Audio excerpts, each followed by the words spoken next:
I thought he was Jewish. Does he look Jewish?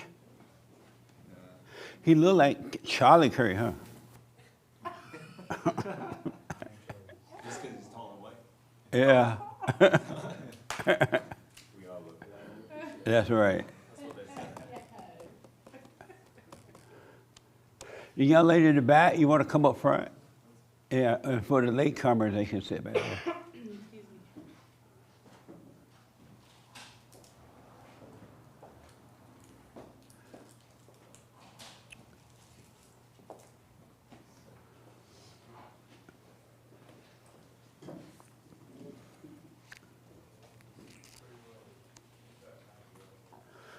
How are you guys dealing with the government shutdown? Not paying attention. I'm ticked. Cause I didn't get my DB card done. What do you call those cards? EBT card. I'm not getting my SNAP money. I'm gonna have a riot. We don't believe you. You don't believe it? Not at all. You get SNAP? No. You don't? No. Why not? You black? I go to work, actually. Oh, you have a job? I do. Amazing. I know, right? I want my SNAP money. Burned down the windows. I'm gonna go into the market and just steal what I want. Sometimes I think those people that's doing that to be on the YouTube, I don't think they really mean it. Well, I mean, in America, you have the luxury of being able to do it. Do what? Go in there and steal. You don't really do it. Yeah. Derek, you what? A couple minutes. Derek, you have an EBD card?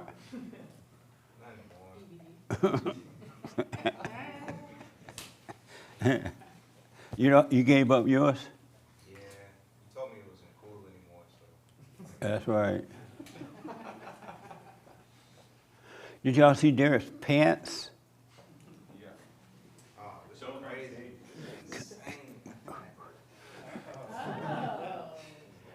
Okay. I'm like, what the? Looked like he slept outside last night. And slept on flowers. What a mess, huh? That's amazing somebody would wear those outside, huh? I guess you can sell whatever you want now. Somebody gonna buy it. Somebody's got to stay fresh. Say what? Somebody's got to stay stylish. So having a bunch of flowers following you is stylish?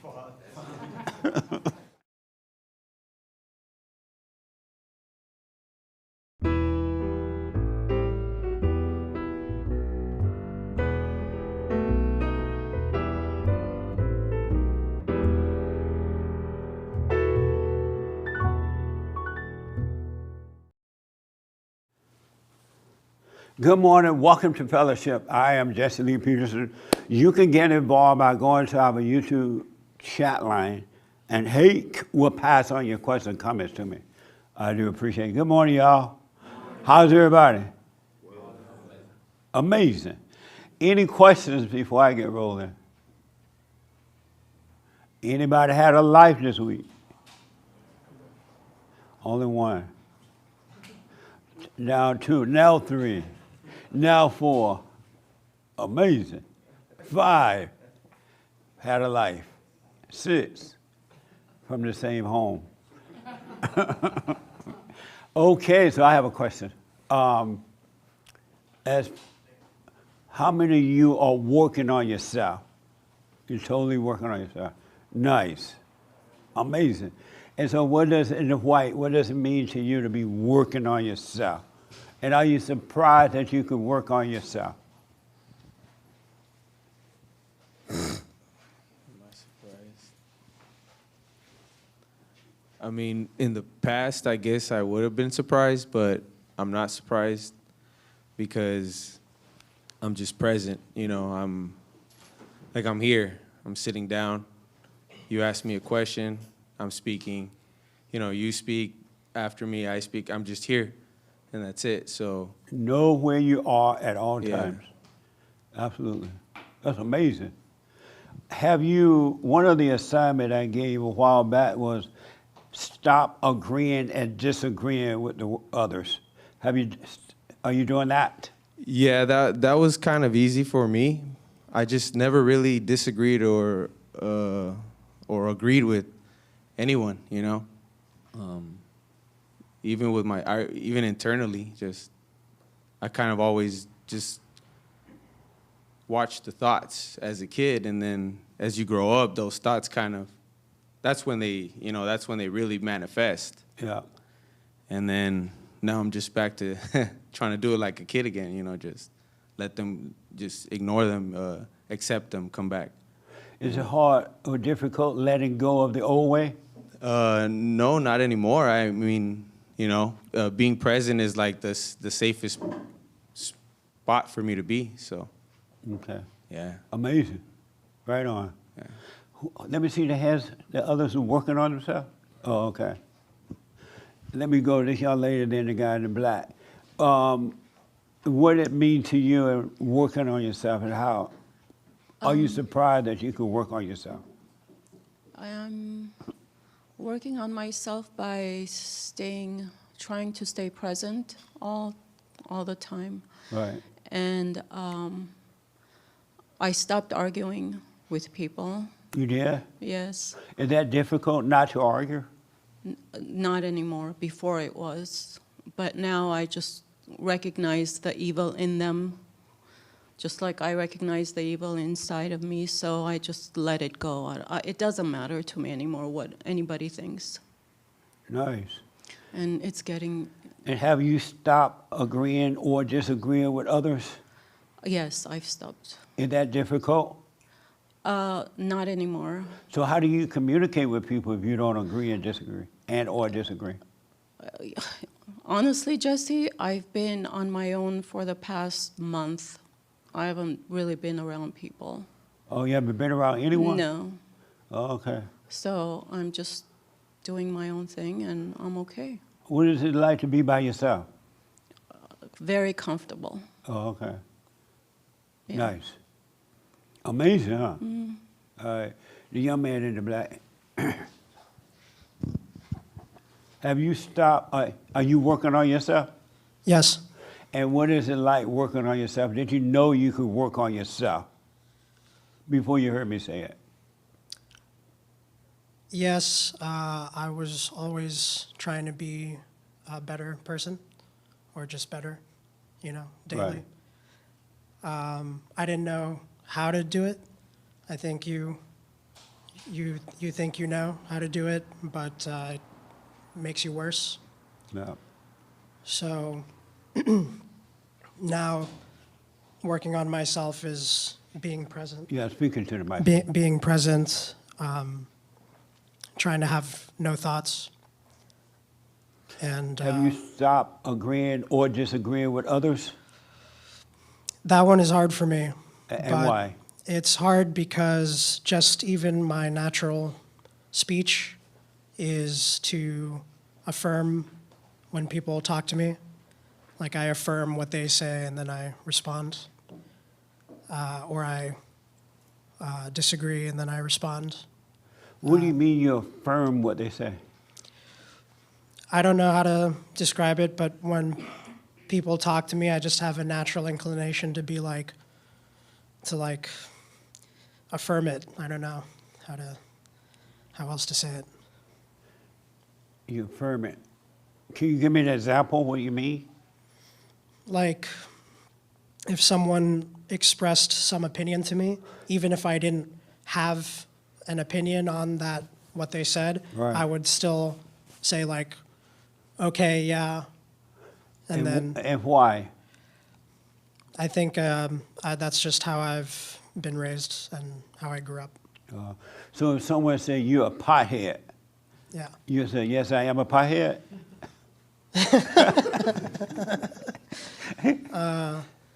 I've been a pothead, so You been a pothead? yeah. You don't smoke pot anymore?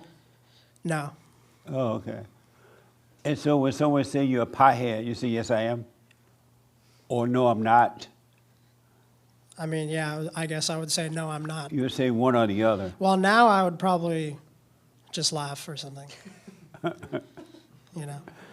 Do you feel the need to say, yes, I am, or no, I am not? Yes. And why? I don't know why, but I do feel that need. It's something I try. Oh, okay. I try to. Would you rather not respond either way? Yes. So why don't you stop responding? What would happen if you stop responding? No, I mean, nothing would happen. I would just be. So why don't you give it a try? I have to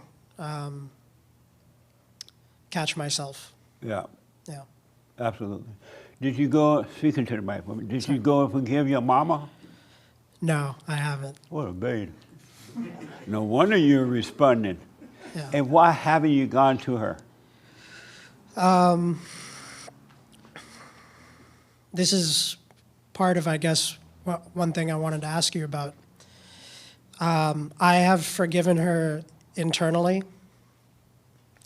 but my problem is that I feel very guilty. I think that I take, anytime someone does me wrong, I take responsibility for it. So even if I forgive them, I feel very guilty because I think I played a part in them doing me wrong. So that's a struggle I have because even though I want to go and speak to her, I mean, I am afraid. I'm shaking in my boots. But I feel responsible for what she has done to me. Amazing. And how old are you? 31. What is it like being 31 and afraid of your mama? It's crazy. What a beta. And when you say you are afraid of her, who are you? I don't know. What? I don't know. So how do you know you are afraid if you don't know who you are? Well, I'm not afraid of her. I'm afraid of the interaction because, you know, I used to have like a troubled relationship with her, but then it smoothed out and things are like good for a while. Right. And getting to that point was a lot of like, you know, needing to forgive her on my end so I could stop being reactive and emotional. So you say you are afraid of the interaction with her? Yes, And because I don't want to who bring are you? up. How do you know you're afraid of her if you don't know who you are? I don't know. So why do you keep saying you are afraid of her? I guess I'm projecting like a version of it in my head, and that scene is like playing out, and that's what's scary. Do you? Oh, okay. So what are you going to do? How would God forgive you if you don't forgive her? I know I have to do it. No, that was a question. I guess he can't, or he won't. I'm sorry? I guess he won't. You won't. He said, first you got to go and forgive before I can forgive you.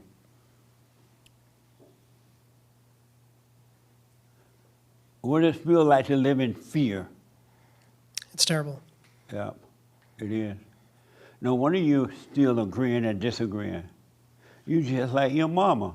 Do you know you're just like your mama? Of course. Yeah. You like being like her? No. So you got to face her.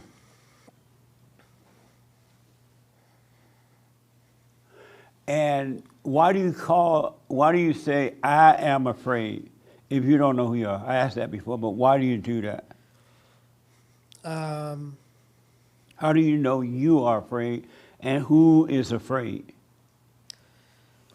Well, I don't like sometimes I've watched the service a lot. Sometimes you say like for conversation. Right. Okay. I don't know how to say it another way. Right. You're right. For conversation, Yeah. you're more conscious than most people. Some people are. Yeah. Okay. There is no you to be afraid. Isn't that amazing? Yeah. So you got to stop calling it you. It's not you. Literally, there is no you to be afraid. But, so you got to face her. You want me to go with you?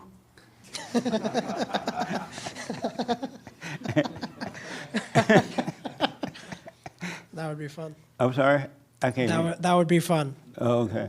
I'll send one of the ladies with you. Yeah. You want them to hold your hand? Yeah. Okay. You still live with her? No. Oh, good. You got to face her.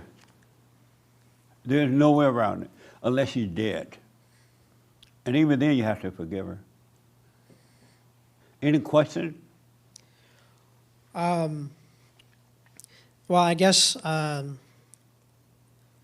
want to know what the difference is between forgiving her internally and telling her something. Like, Right. why is it important that she has to know? Right You know? on. That's a good question. The young man next to you want to tell you why.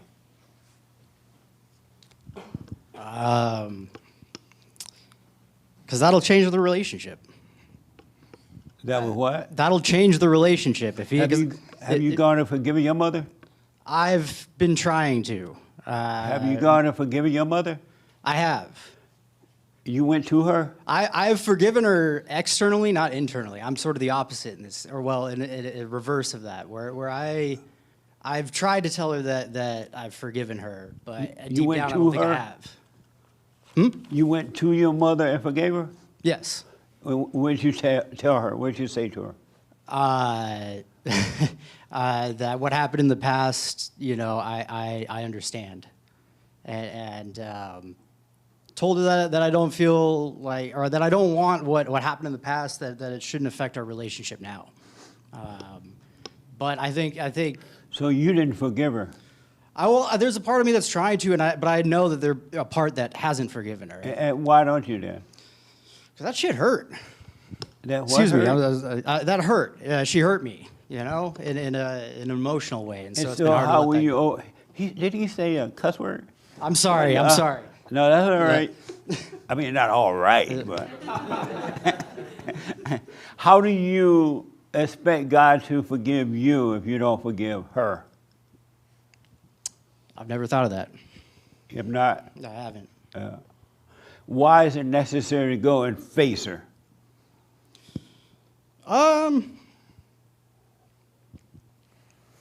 Well, because I feel better when we're closer. You know, we've been distance from each other for a long time, and recently we've been closer. And But you're not closer. You're not closer to her. You're just afraid of her. I'm so closer, now- but I'm not close. Right. Yeah. You're still licking boots. Mm-hmm. Why do you want to be close to your mama anyway? Because it feels better when I am. Oh, it feels better. So how old are you? 31. Amazing. You got to face her.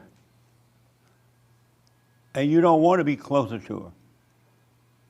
You don't want to be far either, but you got to face her. Any question about that? No. Have you forgiven your father? No. And why not? He passed away. Oh, okay. Amazing. The young man in the front of you want to tell you why it's important to face her. I would say it's important to face her, ultimately, because once you realize it's not you that's driving you to do things bad to other people, you can see that in her and know that it was never her that did it upon you as well. So ultimately, like when you say that you were hurt, it was never you that was actually hurt, and it was never her that actually hurt you. Yeah. Where are you from? Arcadia. No, with the mic. Berkeley, California. Oh, you look like you're European, from Europe, from England. at one point down the line. Nice. To add to what he said, for the guy in the black, you got to face it so you can get your courage back. That's the reason. Yeah. Because all men and women are afraid of their mothers. All of them. It doesn't matter the race. And they're afraid of her because they hate her. And whomever you're angry at, you're afraid of them. That's why anyone that has anger has fear. But you got to face it so you can overcome your fear, the fear. What do you think about that? That makes sense to me. Yeah. That's why you got to face it. Shake it in your boots, but do it anyway. Yeah. Any other questions for now?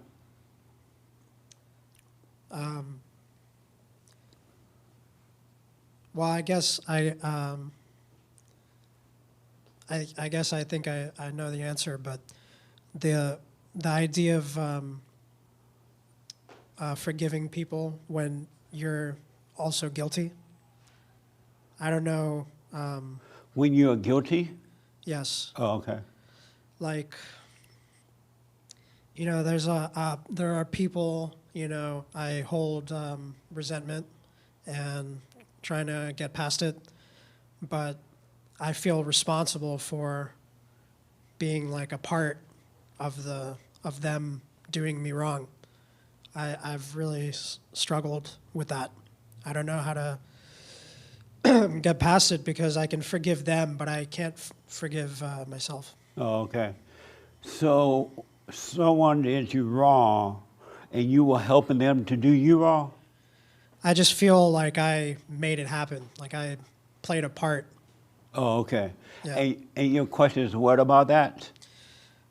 Well,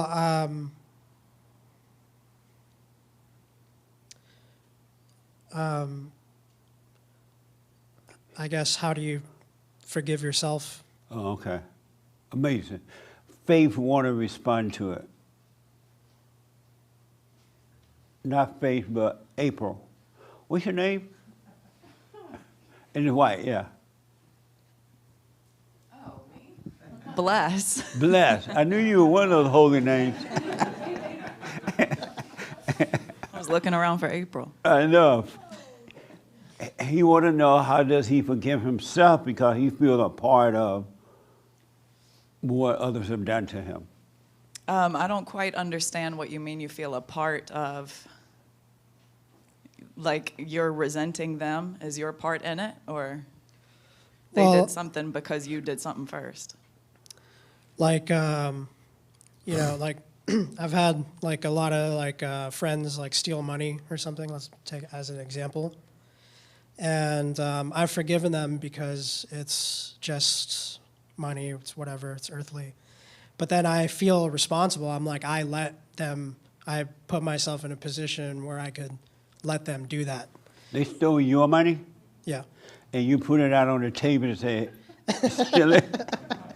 I mean, more or less, yeah, basically. Oh, okay. And so you feel guilty about letting them steal your money or helping them to steal your money?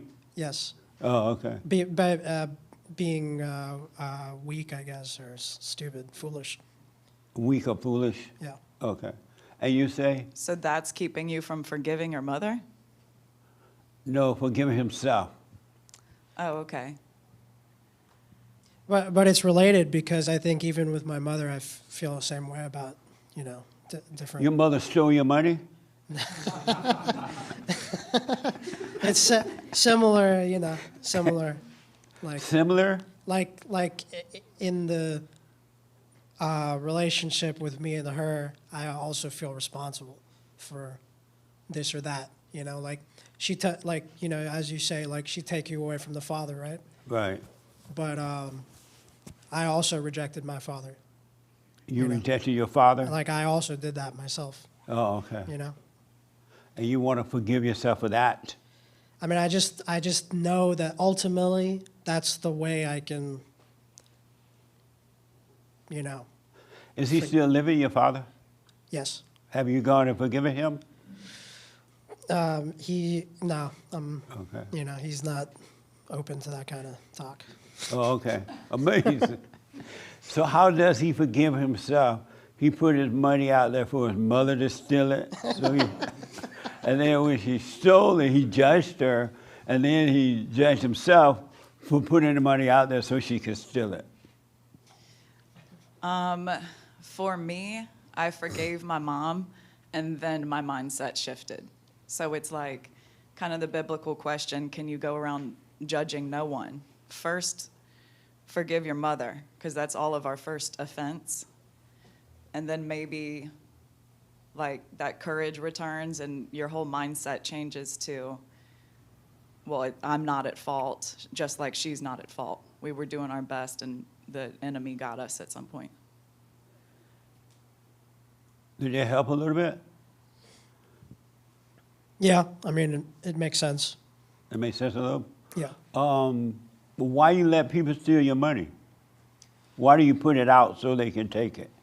I mean, that's, you know, what I've been like fixated on, you know, is like, why have I mean, it's all old. It's old, happened long ago. Right. But yeah, I mean, I still, yeah, I have a hard time letting that go. I think I've learned from it. It's not going to happen again, but I just like, you know, sometimes I think about it. Next time someone come over, put your money in your shoe, and then put your shoe away in the closet. Yeah. I used to say put it on the mattress, but now people look under the mattress. So put it in your shoe. Yeah. How does he forgive himself? No, oh, okay, yeah. I think taking responsibility for someone else's actions is kind of a devil's trick so that you don't have to see the evil inside of them. First and foremost, you're not responsible for anybody else's actions, despite what you may think. People are responsible for their own selves.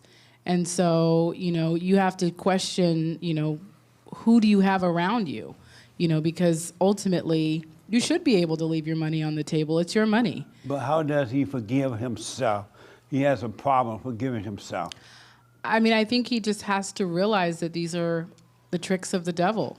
His judgment is just coming from thoughts.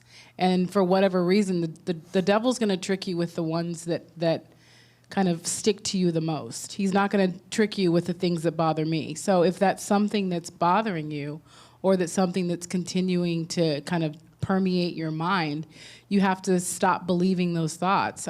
That's not the easiest thing to do. And then also, I think there's, like Bless had said, I was about to call you April too. What Bless said is, you know, you have to realize that, you know, it's not really you. I think that's really at the crux of a lot of it. You know, just being able to see that, you know, you wouldn't do that to yourself. You wouldn't surround yourself with people that would take your money if it was really you. So just realizing that it's not you, that is really a challenge for some people. Not seeing the not you. Oh, okay. I mean, Jesse, you do it with no sweat. But, you know, for me, myself, I still am challenged by that. Some days it feels like I got it. And then just for communication purposes, I'm not saying feels like I'm feeling it. But some days it feels like I got it. And some days I'm like, that makes absolutely no sense to me. And I want to get it, you know? That's why I don't give up. I stick with it. But that's sometimes difficult. Okay. Okay, hopefully that helped. Did that help a little bit? Yes, for sure. In what way? Well, I think, is it Mimi? Just spot on. Like the devil like knows how to get you. Like he knows exactly to push your like which buttons to press. That would be different for each person. I agree. I do think like that. This idea of like guilt and taking responsibility for other people's actions and all that. That's my buttons. Oh, okay. Like that. Those are the Amazing. particular things. Yeah. Did I see your hand? Yeah. And I think I saw a hand here. You want to respond to him? Yeah, I want to ask him a question. Oh, okay. What is it? How does it look like to forgive yourself? Because I've never done it for myself, and so I don't understand. You have not forgiven yourself? I don't think. Yeah, it doesn't seem like it's possible to forgive myself. And why not? Well, because I don't even know who I am. I don't even know who I am. So that idea just seems like it's like a dead end. Oh, okay. Do you want to respond to that? This is so good. This is amazing. I think that's a really good question because it kind of shows that it's just me thinking about it. You know? Like, I'm just like, oh, I forgive myself, I don't forgive myself. Both ways are just thoughts. It doesn't actually mean anything. I think that's accurate. Okay. And I think I saw a hand. Is that it for you? Yeah, that's it. Oh, okay. I saw a hand here and then here. So I have a cheat sheet because I asked the same question a You little have while. what? A cheat sheet. Oh, AI? Yeah, you can say that. Yeah. But I asked Jesse the same question a little while ago, and there's no self to forgive. It's realizing that it was never you that put yourself in the situation for your friends to steal the money, and it's realizing that same self that put you in that situation is in them as well. So that's why you forgive them to, that's the whole point of forgiveness, is realizing it was never you, and what they did to you was not them themselves, you know? So that's what forgiving yourself is, but you can't really forgive yourself. So you just gotta let it go, realizing it's not you, and just don't identify with it, as Bless and Mimi was saying, so. Did that help? Yes. In what way?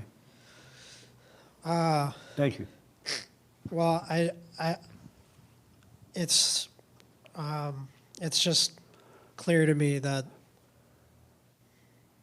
you know, I'm just, it's just, my brain is like trying to hold itself back with this thinking. And, yeah, it wasn't, it's not me who's thinking that. And it wasn't them who did that. What will happen if you stop thinking? Well, I've done it a few times, and life is good when you do that.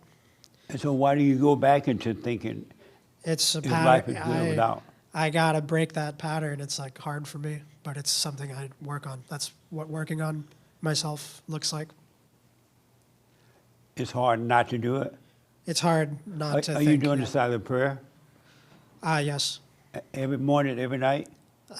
These days, every morning, but yeah. Every morning, every night? Not every morning, every night. Just every morning. And why not all the time? God said to be present all the time. Yeah. How will he reward you? You won't go and forgive your mother. You won't practice being present. How will he reward you if you don't do what he says? He won't. Right. Amazing, huh? Why don't you do the prayer every morning and night and practice being present? I mean, this is all. It's just. This is new for me. Oh, okay. Yeah. So I got a lot of old habits to break. Oh, okay. I understand. I saw his in the blue. All right, yeah. A couple things came to mind when listening to this. One, I think when we say myself, we're attaching the my with the self in a sense of ownership, the same way you would say, that's my car outside. And so if you call it myself, inherently you're attaching whoever you truly are to whoever you think you are. And so I think the first step goes back to what Jesse was speaking on earlier, or asking you, is who are you? And when you go within and you find that for yourself, you'll be able to see and release the my from the self. And then to kind of go further back, the second thing that came up for me was, I think you asked like the difference between forgiving internally and externally. And for me on my journey is kind of similar, where I went within and it felt like, right, that, okay, I came to a place of forgiveness, but essentially who's having that conversation within your head when you're come to that place? And if you really look into that, you're talking with the thing in you that is leading you to believe that you have forgiven. And I think the reason why it's so important to go do it is the action to then show who you truly are, that you're capable of it. Truly. Because it's one thing to kind of sit here and think about it, and then it's another to actually go do it and experience what that's actually like when you do it. And then I think You from faced that. your mother? What's that? You went and faced your mother? Yes, sir. How was it for you? It What was. did you say to her? I said that I forgive you. I understand that you did the best you could with the knowledge you had. And I see that it wasn't you that did it, and that essentially, yeah, I forgive you. Were you Definitely shook afraid? in my boot. Yeah, absolutely. Everybody afraid of their mother. I don't care how old you are. You could be 190 years old. Your mother could be 900 years old, and you're still afraid of her. Isn't that crazy? Your own mama, and you think mama is God. What a mess. Yeah. Yeah. Nice, man. So are you doing the silent prayer morning and night? Lately, honestly, no. I'm sorry? Lately, no. And why not?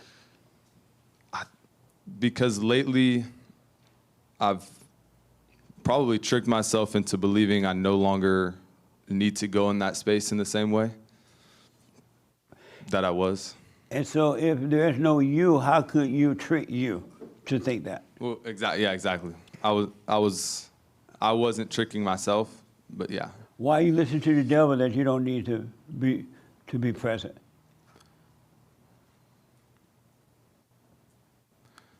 Because I still fully haven't let go. And why not? And why not? Yes.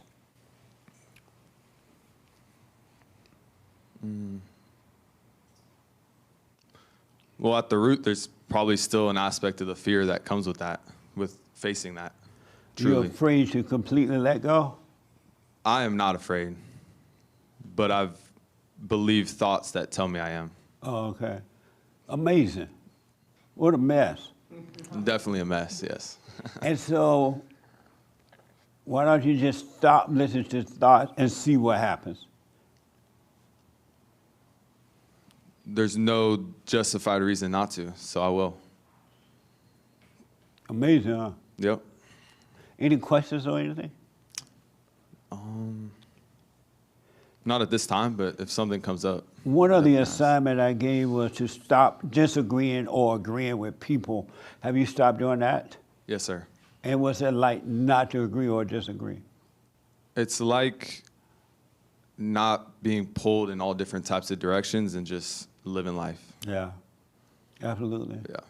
Well, you got to practice being present, man. You can't, you're trusting the devil, and the devil's telling you you don't need to be present anymore. You got it, and you're believing it. Oh, a question did come up. Yeah. Because there's going into the silence deliberately, and that silent prayer. And then to pray without ceasing, essentially, as long as you are in that space, you're also in the space that you would be in that silence that you intentionally went into. And so I think part of the way my life has been lately has been a little bit slower, a little bit more, less like without agreeing or disagreeing with people, less pulled in all these different directions. And so I think in the past, I would do the silent prayer out of a feeling of a need for it to then balance out the thought I was in the rest of the time. And but becoming more aware of it in this moment maybe the answer to that would be, to the question of why am I not going in there, is I'm in a state of less thought usually now. And so there's not that need to balance it that I had before, which also may be a lie as well, but that's kind of what I'm becoming aware of at this time. Hey, interpret that for me. He spoke in tongue. I really don't know what you just said. Hey. But and he is white too, so he. Right on. He thinks that he's practicing being present, so he doesn't feel as much need to do the silent prayer. Before, he felt like he had to do it to comfort himself or whatever, because he was so out of it and to his thoughts. And now he's practicing being present, he thinks, I think, and doesn't feel as much of a need for it to do the morning and night thing. Is that what you said? Essentially. But not actually. Yeah, that is what I said, yeah. Oh. Yeah. I still don't understand that.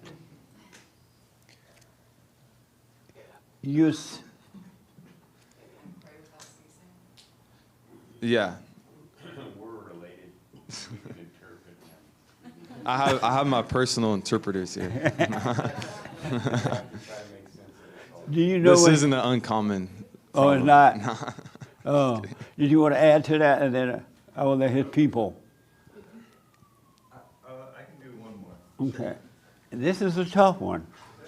It's a doozy. I don't know whether he thinks that it's right or wrong that he's not doing this silent prayer consistently, but it sounds like he's thinks that he's being more present, and so he's listening to that thought that he doesn't need to do the prayer. Is that true? Could you repeat that just so I have it fresh? I don't know if you think that it's right or wrong that you're not doing the silent prayer consistently, but it sounds like you think that you are present, and so you don't need to do the prayer. In a sense, how I would say it too is like just reflecting back on when I would believe thoughts that said, oh, you need this silent prayer, you need it, you need it, you need it, because the rest of the day I was just suffering, like in immense hell, thoughts spiraling, etc. And I think now, because I'm able to just be more aware and hold space for life in general, I don't have the same need to do the prayer, kind of like, yeah, if that. Yes, sir. Your friend want to interpret it. I think it kind of ties into something I wanted to bring up regardless.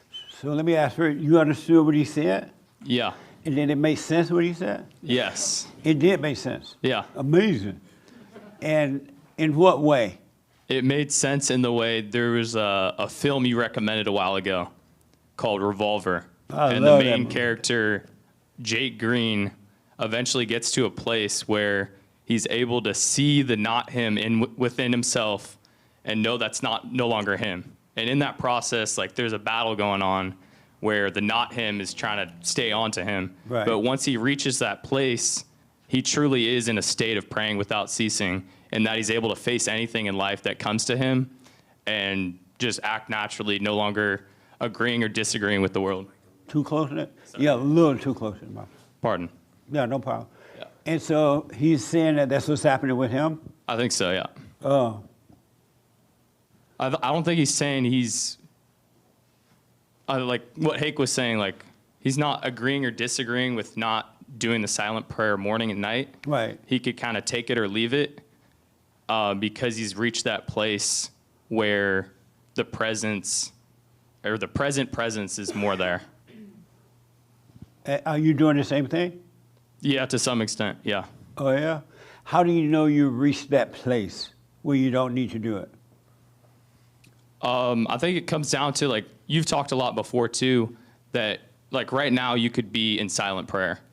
Right. You don't have to be alone in a room with your eyes closed to be in that state. Right. But going into that state helps us have some connection back, helps us have like a kind of a reference point so that we're always in that Make sure state. y'all turn your phones off. Okay, go ahead. I think going into the specific silence is like a really good frame of reference for us to always be in that state throughout the day.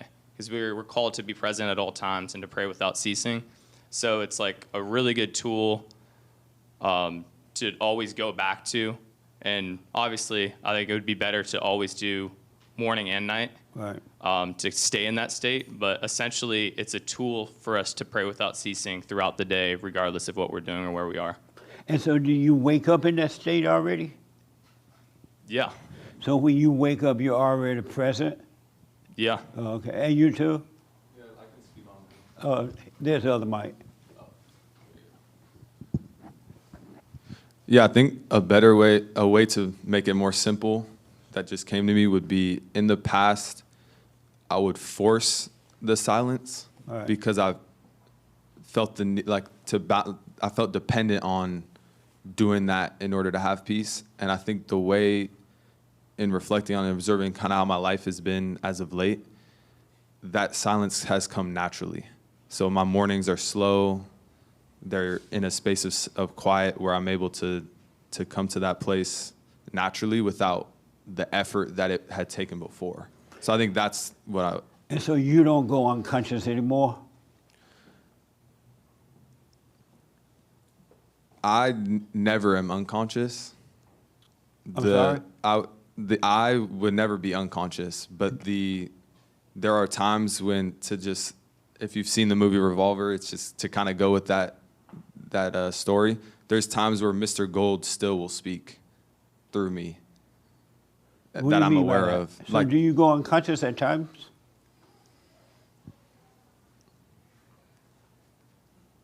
Can the I go unconscious would be a question I had. I don't know what you're talking about. I'm trying to understand. I'm Yeah, listening me closely. too. Yeah. I wouldn't rely on Mr. Gold. Right. Yeah, It's no, just a never. movie. Yeah. Even though it's an amazing movie. Yeah, it can help us. Since we've both seen it, it could help Right. us understand, maybe. Yes, Nick. You should have him answer that question you just asked him. Yeah. Do you go unconscious at times?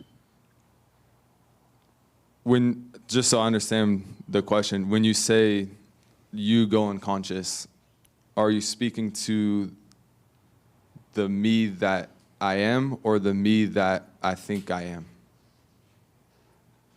Because in a sense, the false me has the capability of unconscious. So you do go unconscious at times? Give me a yes or no, like normal talk. No, okay, no, yeah, I got. For the Let's sake of pretend for a moment conversation, we're for the sake of speaking conversation, normally, yes, yeah. yes, I got you, yeah. Do you go unconscious at times? Yeah, for the sake of this. I'm sorry? Yeah. Yes, yeah. What did you say? Yes, sir. Okay. And so if you're conscious, how do you go unconscious at times?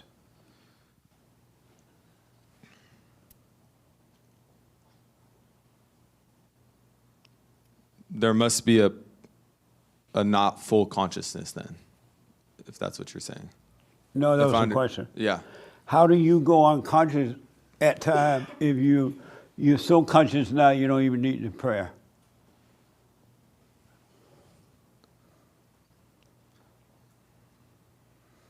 And I'm not saying you don't, you do, I'm Right. just wondering. Yeah. I think, to clarify, I think what I was saying wasn't that there wasn't a need for the prayer, but rather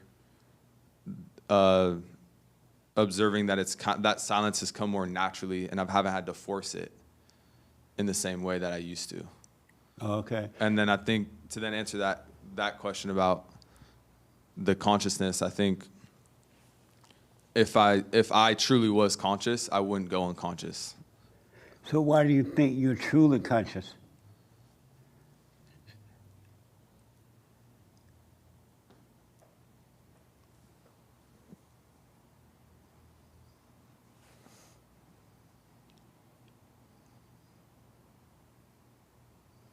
Essentially, it would be a lie that I believed. Yeah. Amazing. Forget about that movie, man. I love that movie It's a too, great but movie. I don't even remember the people's name in the movie. Right, or right, right. anything. I just know the movie made a lot of sense, A lot of sense. especially for a movie. Yeah. Absolutely. Yeah. Absolutely. Yeah. But don't be holding on to Mr. Gold. Where's no. Mr. Gold now?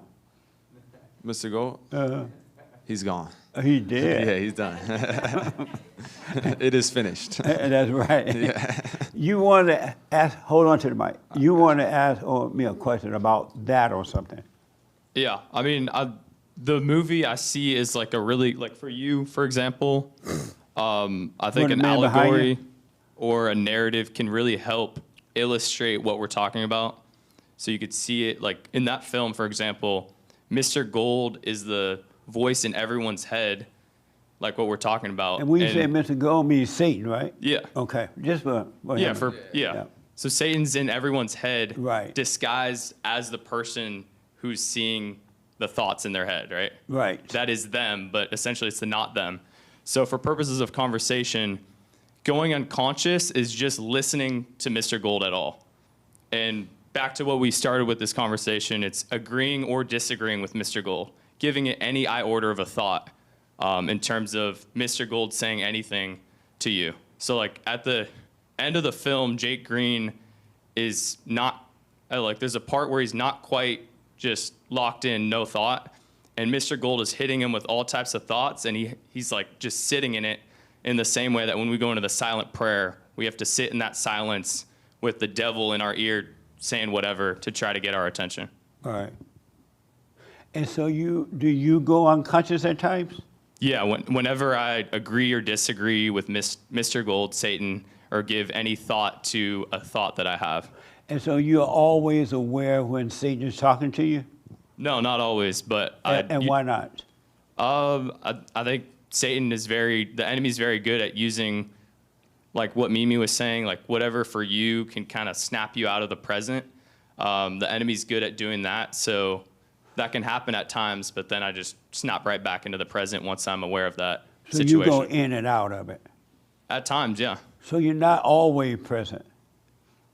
No, I would say I'm not always present, but I'm okay. working towards that. Right, I'm working of on course. myself. Yeah, of course. Amazing. Okay. Don't call him Mr. Gold, call him Satan. But for the purpose of the movie, I understand. Right. Because I want people to know they're dealing with evil. Yeah. I think there's a reason the director of the film calls him Mr. Gold, though. Right. Whatever. What most people are, the enemy uses material, earthly things for us to chase after, which is outside of what's eternal and what's truth. Right. Yeah. But call it Satan. Yes. Because most people won't understand Mr. Gold. Yeah. You know what I mean? Or they won't see how serious it is. True. Yeah. That it's dark versus evil versus the light. Amazing. Okay. Yeah. So is that any? So what I think what you're saying is that you do go unconscious sometimes, but you know that the devil is talking to you, so you snap out of it. Yes. Am I right? Yeah. Oh, okay. Right on. Whew. Okay. Thank you. Anything else? No. Okay. That's it? All set. Okay. Amazing. Thank you. Thank you, man. Thank you. Let me just ask this. I may regret it, but I'm going to ask. Sure. Have you learned not to agree or disagree with anyone? Have you learned to communicate that way? Yes, sir. And what is it like for you doing it that way now? Essentially, kind of like what I said earlier, it's not feeling pulled in any Oh, direction okay, or yeah. into anyone You're right else's about life. that. Yeah. It's just peaceful in my own. Absolutely. It is amazing when you learn to communicate without agreeing or disagreeing. And it's not something you can tell yourself, I'm going to do. It's going to happen naturally. You're not supposed to be agreeing or disagreeing with the world, with people. Right on, man. Well, except for Mr. Gold thing, I like the fact, and I agree with you, that as long as you're catching the devil and coming out of it instead of going along with it. Because eventually, if you stay with it, the light is going to just take the darkness away from you completely. Mm-hmm. And there will be no more battle. It'll be over. So right on. Nice. Any questions or anything? Oh, All okay. good. Where you from? Berkeley, California. Oh, okay. What's your first name? Isaiah. Welcome, Isaiah. Thank you. Amazing. Okay, any other questions? Yes, Raymond, and then here. About what you say about that lesson about trying not to agree or disagree with somebody. When I heard about it, I always believed that when you agree or disagree with someone or something, you actually use that person or that thing as a crutch to your ego. Yeah, well, it's all ego to agree and disagree. Absolutely. I was wondering, are you familiar with the art of jujitsu? It's a martial art. You mean Bruce Lee? What Bruce Lee does? Well, Yeah. it's the art of using. It's a martial art of using your opponent's weight against you in self-defense. In the case, and this is a form of what I call spiritual jujitsu, in which the devil use your ego, use a way of your ego against you. Yep. It's amazing how in that darkness, how the devil uses us in ways that you didn't even realize until you start to wake up. You'll be like, what the? Amazing. Yes, Mimi. And then I want to ask about the biblical question of the week. Go ahead. I saw your hand, right? Yes. Okay. Isaiah made a good point about feeling like at times the silent prayer can feel forced. When it feels like that, should you be doing it? Or is Yes. that just a thought? You should do it. Okay. It's just a thought. Evil wants you not to do it. It really wants you not to. So it could always give you thoughts about it and make you feel something about it, so you'll go with the feeling and not do it. But even if you feel for it, be still and do it anyway. Just don't go with the thoughts about it at all.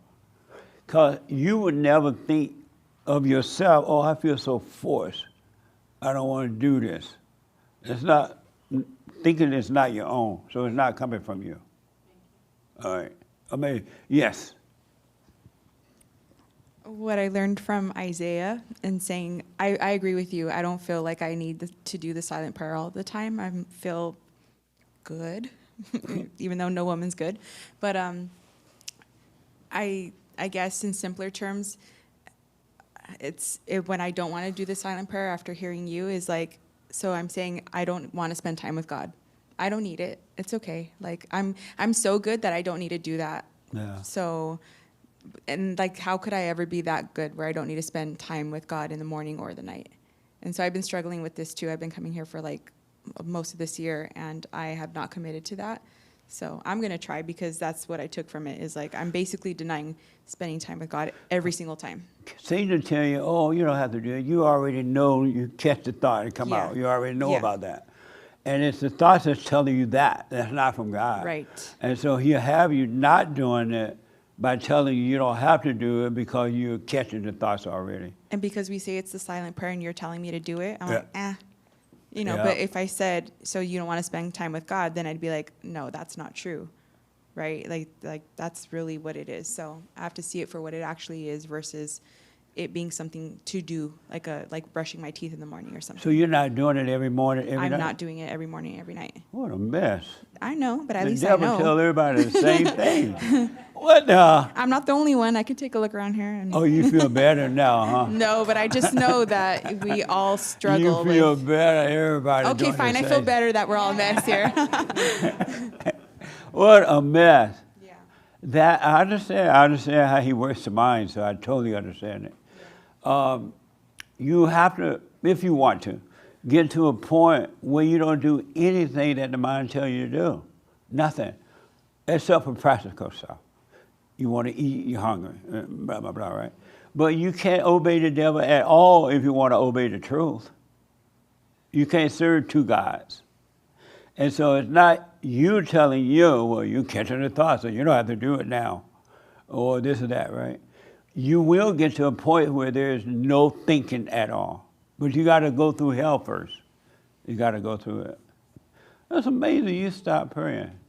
I never really started praying. I would do it here, there, and then like. So you never started? Not really. No, I didn't. I would start it and then stop, or when I would have a really bad day, of course, I would do the silent prayer. And then I just started thinking like, oh, I'm fine. And that's not, I don't know why I thought that, because I believed the lie, that's why. And I got comfortable and my life feels really good right now. So I'm like, I'm good. Everything's good. I still come to church every Sunday, but I'm not spending time with God. And I think that's when I would do the most growing. And that's what I really need. Yeah. So the whole purpose is to point you back to the light. I know, but he back likes to to make God. us feel so and comfortable. coming here talking about it Yeah. and not doing it, you're not going toward the light. I know I'm fake. Yeah. Yeah. What a mess, huh? Yeah. I don't feel bad because I'm not judging myself right now. I just know what I need to do. You don't feel bad? No. You should. I don't. No, I'm playing. I'm joking. And actually, I wanted to comment on, I'm sorry I didn't get your name, but you keep judging yourself about like your past mistakes that you made, so you're not moving forward, but you were in a fallen state just like your friends were when they did that to you. So if you stop judging yourself and you just move forward on, okay, that was a lesson learned, then that would make it easier for you. Like, okay, you learned your lesson. We have all done dumb stuff. And still probably do, and because that's part of human nature, so it's okay. That's all I have to say. Amazing. The one thing I want you to know too about that, and I promise you this, there is no you to judge. And this idea of judging yourself is coming from thoughts. Oh, you put your money over there, so they took advantage of you.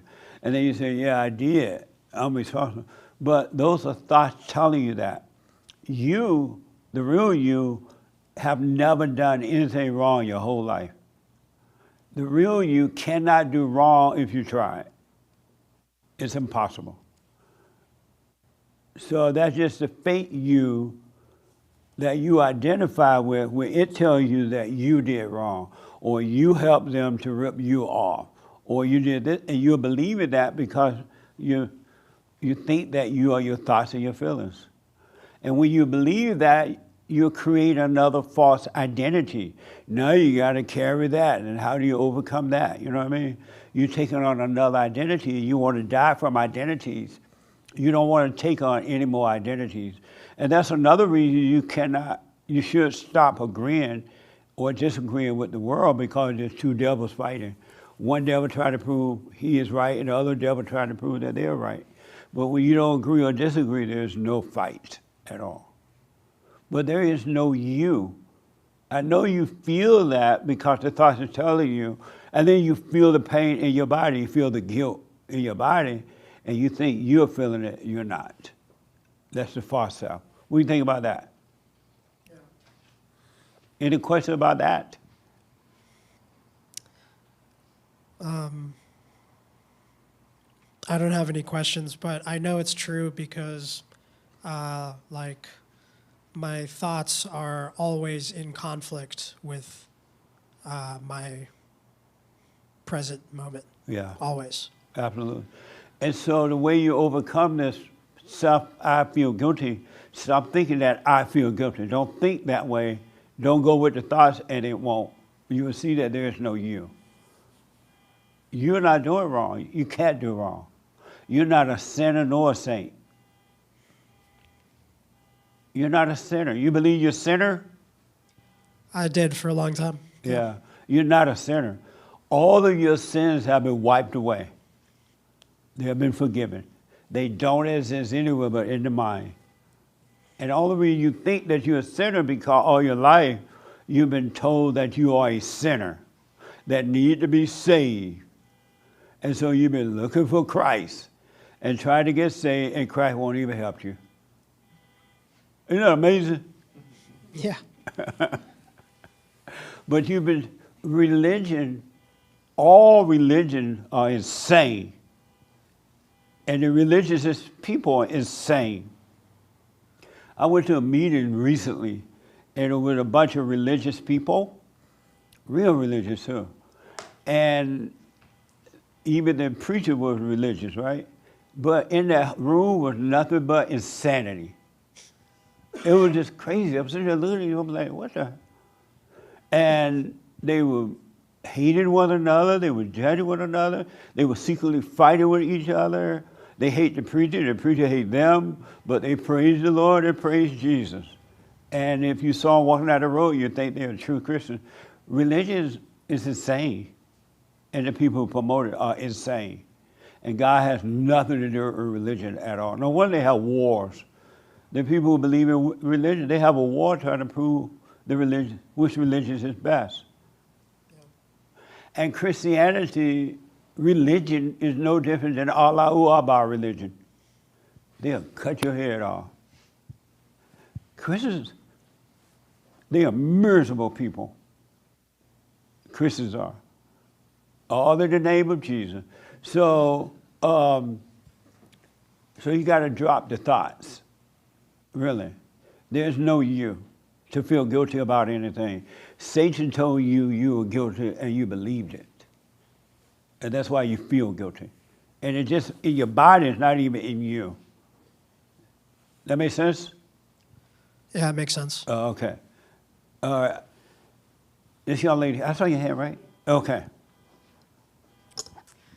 I had a question. So all thoughts are all lies, you said. Yeah. So when the thoughts are telling you to get up and do the silent prayer, like I wake up 3 o'clock in the morning, if I have to drink water or use the restroom, I come back, it's like, oh, you have to do the silent prayer. So I do the silent prayer. I wake up 5 o'clock in the morning, and in my head, it's like, oh, you got to do the silent prayer. And I do the silent prayer. They're lying to you. So Satan that's telling you that. okay. God is not going to tell you to do the prayer. Okay. Satan pretend to be God, right? And so he's telling you to do it, and you're obeying him. Just get up and go pee and go back to sleep. Well, even like when I'm watching TV and I fall asleep watching TV and I wake up, I'm like, no, I got to go to bed so I can do the silent prayer. All those thoughts are so. Yes. Every time I think about doing the silent prayer, I shouldn't do it? Right. Okay. Now. Now. Everybody confused now, huh? Yeah. Who do you think is telling you to do the silent prayer? I feel like I'm conscious and I know I haven't done it, so I better go do it. So I'm telling myself in my head, like, you better go do the silent prayer. No. Or when I wake up at 5 o'clock, I heard somewhere that, between 3 a.m. to 5 a.m. is where you're supposed to do the silent prayer. So when I'm up at 5, automatically my head's telling me, oh, you better do the silent prayer. But when you get older, you're going to be getting up 5 times a night to pee. I do. Oh, you'll be doing the silent prayer 5 For times? the silent, no, I just wake up automatically. I'm like, oh, I better do this. And then 10 minutes later, I notice like I'm, sleeping, and I wake up, I go to, it's a mess, Jesse. That is, why don't you stop listening to those thoughts? Okay. Don't do what the thoughts tell you to do. That's not God telling you that, and it's not you telling you that. So just don't think about doing the silent prayer and just do it? Right. Absolutely. Okay. Okay. Well, either you stop listening to thoughts or you don't. You can't do both. Okay. Do you think God is telling you during the night to do the silent prayer? No, I think my guilt is the guilt in me is telling me. And so are you your guilt? No, So why are you obeying it? I don't know. How many people are doing that? You get up through the night and the devil tell you to do the silent prayer and you do it. You can be honest. Okay, you're the only one on this one. I think so. You know And what? the ankle baby. I think Did you ever, you said you do it too? No, not for that. Oh, okay. I think one of my problems, well, one of the issues I've had is being obsessed. When I start something, like I'm obsessed, I have to do until, So I think this has become an obsession. Like I It have to is. do it, It totally is. Because I want to accomplish, and I think that's the problem. Let's say that when you first go to bed, you do the silent prayer, right? And then at 1 o'clock, you got to get up and use the bathroom. Go and use the bathroom. But on the way back, Satan tell you, do the silent prayer. Don't do it. Go to sleep. You got to stop obeying the thoughts. And the light will take over. Okay, can I ask you one more question? Yes. How is it possible that I have twin girls, and I raise them same time, same way, identical? How come one has more anger than the other one? Well, they both have the same. It's just one have submitted to you, and the other one is rebelling against you. But it's the same anger. Okay, so Her mother pressures so hard, some of the kids just give in to her. And they go trying to please mama, so they go along with her. They try to satisfy her. They let her come live with them. But one child rebelled. They're like, I didn't know what you were saying. And that's the one the mother tried to destroy because she or he is not obeying her. But they both have the same. The one that's, I prefer the one that rebelled against mother than the one that submit to mother, because that one is going to overcome real soon. So basically, your evilness also has to do with your personality. If you have that kind of a 100%. personality, then you're more evil. I'm sorry? You show your evilness more because of your personality. Yes. Okay, and some people Because hide it better. personality is an illusion too. There's no such thing as personality. Because people with personality, they have showcase personality. They show you what they want, how they want you to see them. So they have a showcase personality. It's not even real. That's why as you die from the darkness, all your illusions disappear, and you don't put on any type of showcase personality for anyone. You're the same all the time. So we're all the same. Yes. If we Everybody in this room is overcome. crazy. All angry people, crazy, Yeah. insane, and everything is false. Okay. Have you apologized to your girls? I did, both of them, and my son too. Right And the one that's really angry, she told me, I've been waiting for you to do this for a long time. And then after that, it just seemed like it just went downhill. Now we don't even communicate with each other. Beautiful. Yeah, and So- I'm okay with it. Yeah, leave her to hell, let her work it out. Yeah. You said, I'm sorry, I was wrong. That's all you can do. She is an adult now, and there's nothing you can do for her spiritually. Yes, So leave and her alone.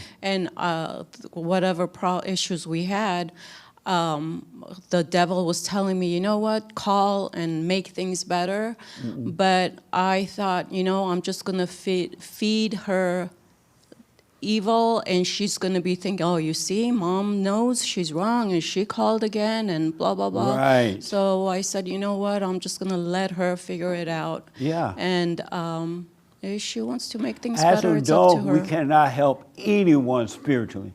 Yeah. Zero. It don't matter if it's our children, husband or wives, friends, workers, or whatever. You cannot help anyone at all. Even God cannot help you unless you invite him to help you. He won't help you. He'll just say, oh, okay, what the?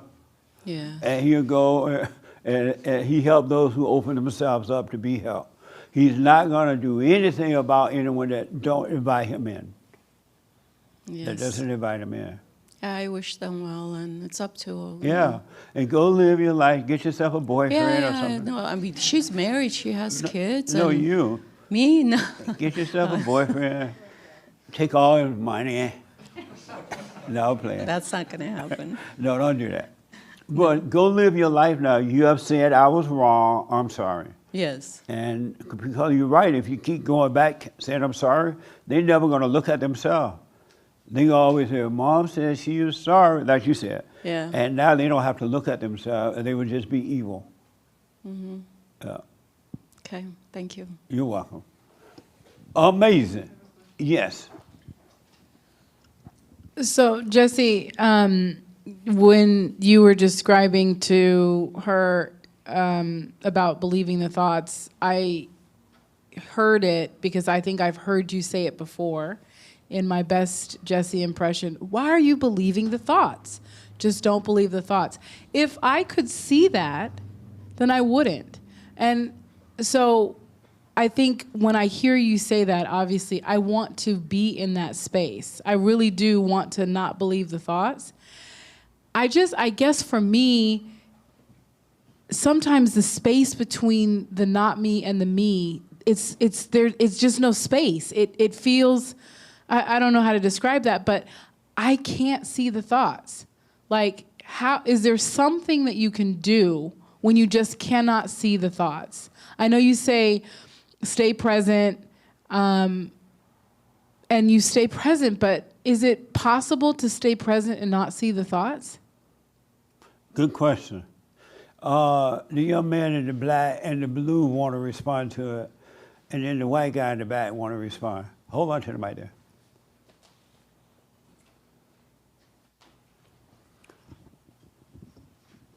Sometimes, like, when I can't see the thoughts, it feels like it bypasses my head and it goes straight to your feelings, right? So then when that happens, that feeling is not you, whatever it may be, like, whether it's anxiety, depression, whatever, because you weren't able to catch the thought, but it came in here, right? So you feel it.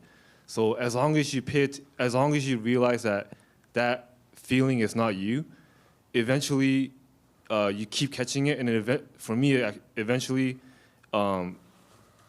you start to catch it. Like it's like a almost like the first step is to catch the feeling, and when you get good at catching the feeling and realizing it's not you, it's weird. You start to kind of catch it later on. Like it's like a skill almost. So in that moment where the mind bypassed you didn't see the thought and it went to your feeling, were you present or unconscious? No, I probably wasn't present. That's why I wasn't able to catch it. Okay. Yeah, but it happens. Like it's so fast, like you don't hear it, but it just like it's almost like it teleports right here. But eventually, when you start to just kind of know that that's an imposter, you get better at. It's like a reverse engineering. You get better at catching it before it comes in. That's just kind of how I do it. Thank you. That help? Yeah. Okay. Yes, sir. I think for me, it's been one of those things where, like, if I don't catch it, I don't dwell over it. I don't beat myself up over it. And then with that, I just kind of gain like an experience. And then with that experience, I'm able to catch. I'm able to see them. And because I don't think you could like you just see it. Really, for me, I just see it, and then I'm just aware of it, and I don't react to it, and I don't listen to it. Or there's times like when he said, you don't see it, and it makes you react with an emotion. So I've grown experience in realizing that, like how it makes me feel if I get like angry or upset, and then that helps me see it. Like, oh, that's me having that, listening to whatever it is that's up there. And so just if you don't see it, don't beat yourself up over it. Just like gain that experience, and then like over time, I think if you keep practicing it, you're gonna start to see it. Thank you. Am I? One last, he want to respond to it too, and then. If you're present, there won't be any thoughts. Ah. Okay. And to add to what they've said is that if you feel the emotion and then catch the thought, then you didn't see the thought. You will catch the thought before you can feel them if you stay with the light. Right, that's what they Because they if were you saying. wait until you feel them, then you have not caught them. So am I, well, the not me, is the not me tricking myself because I'm attaching a visual to it. Because you know how you catch fireflies? You literally have a jar and you catch them. Am I attaching that? Because for me, for whatever reason, I feel like I'm not catching them. But is that because I'm attaching like some visual to it? Like I need to actually physically catch it? Because like some thoughts, I just feel like I don't know. I don't feel like I'm doing anything. So you just have to see them. And that's the catching them. You can't do anything. Yeah, like it feels like I need to be doing something. And I've said this to you before. Well, how can you do something if you don't exist? Yeah, I don't know. This one makes me want to cry. There goes Mimi again. Oh my gosh, I don't like that. Okay. You don't like what? I don't like that I asked this question. I don't know. You about to cry? Yes, Jesse. Go ahead. We know you're lying. Oh my gosh. It really, honestly, in my head, I'm like, I don't ever want to do the silent prayer again. I don't want to come here. I don't want to be here. I don't want to do anything. Just like that. Just like that. So, sorry. That was a lot. Yeah, I guess I feel like I'm supposed to be doing something. But if there's no you, how can you do anything? But that's the lie that I keep believing, is that I'm not doing it right because I'm not doing anything. And so why do you keep believing the lie then? I don't know. I don't know. Why don't you relax and let go and just see what happens? Okay. I mean, I say it's that. like what they were saying about You've Mr. asked me Spark. that. Yeah. Mr. Gold. Not Mr. Gold. Mr. Gold. Why don't you just relax and see what happens? Let's say let's say thoughts come, and you say, and you realize, you know what? I see that, but I'm not going to do any of that. Nothing. Why don't you relax and see what happens? I don't want to lie. I've been crying, so I don't want to be lying. You've asked me that before, and I'm like, sure, Jesse. And then I go out and live my life, and that doesn't happen. I still feel like I'm supposed to be doing something. And who is feeling that? Not me. So why are you calling you? It's hard for me to see that. Why don't you shut up and don't call it you so you can see that it's not you? You can help. You don't have to call it you. True. That's very true. So why don't you stop calling it you and see what happens? I don't know. That's part of the whole, when he mentioned that word force, I was just like, oh my gosh, that's exactly what this feels like. I feel like I'm forcing myself to get this. I'm forcing it. Like the young man said, there's nothing, you can't do anything. Right. There's nothing.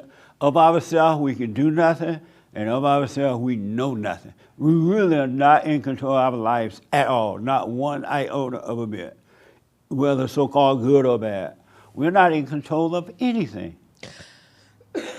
But I've been coming here You can't change yourself. You can't convince yourself to change. I think I think I'm trying to get involved in it, in the process. Right, but there's Because Go ahead. I've been here 3 years, and the fact that I still am asking the same question that I did sitting over there in that corner dressed all in black, asking the same exact question. What about it?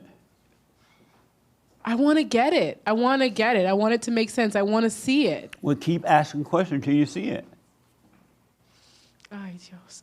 Okay. If I have not been doing these meetings for 35 years, I don't know if I would have seen it. I listen to other people, I hear their stories, and I think, wow, they sound like me. The same thing's happening in my head. Or I hear what they do to try to get over, like, well, I tried that, it didn't work. So the fellowship is for that reason. Keep asking the question and listen to other people. Just don't judge. Right. And you'll learn, you'll get it. Okay. And just keep on crying and lying. We know you're lying. No, you were going to say something. Okay. Everybody know you're lying now, so nobody feels sorry for you. Oh my gosh. Thank you, Jesse. And thank you, everyone else. That makes sense a little bit, though? It does. Okay. It really does. Yeah. All right. I got to shut up and let go. Yeah. Stop saying that is you, or don't even say, oh, I want it so badly. I want this. That's not even you saying that. Okay. It's a big old mess. It is. But we all got to go through every human being, if they want to be free, you got to go through the hell. Okay. Ain't no way around it. Heaven is on the other side of hell, Okay. the mind. Okay. Thank you, Jesse. So stay with it. Don't let the devil talk you out of it either. Okay. I know that was a little, I was going to say that was embarrassing. It wasn't embarrassing. It was whatever, but that was a lot. Yeah, that was a lot of drama. It came out just like that. I know. Okay. Thank you. Okay. Yes, and then Well, you really got here it. and here. You really got it there, but I just wanted to ask: is part of the reason why you're tripping a bit is the interaction Jesse had with her? You know, I heard you say that's what I was saying when he told her that she should not listen to those thoughts to tell her to pray when she gets up in the morning. I heard you exclaim, say, but that's what I was saying. Is part of the reason why you're tripping because of this interaction? I think it was more the being forced into it. And so her example was that, the devil was telling her that, but in her mind, she just thought that it was her, kind of forcing her to do that. So that's what kind of brought me of to that point of the whole force. I'm forcing something, I have been trying to force it. So yeah. I was just asking because I thought, really, to add to what everybody was saying, you really, just to add to what everybody was saying, but maybe to help you see it even further. I mean, it shouldn't be no confusion. It's like clearly that the thoughts were telling her to pray, so she shouldn't do that, and the thoughts were telling you not to pray, so you shouldn't do that. That's right. Amazing. What a mess. Bleach. This is one thing you got to give up on. You got to completely give up and let it happen. It's not like you try to make everybody like you or whatever, right? But with this, you got to give up. Completely give up. And I want to ask about that in a minute. But let me go to a lesson. Then the young man in the black. Did I see your hair in the white? No, okay.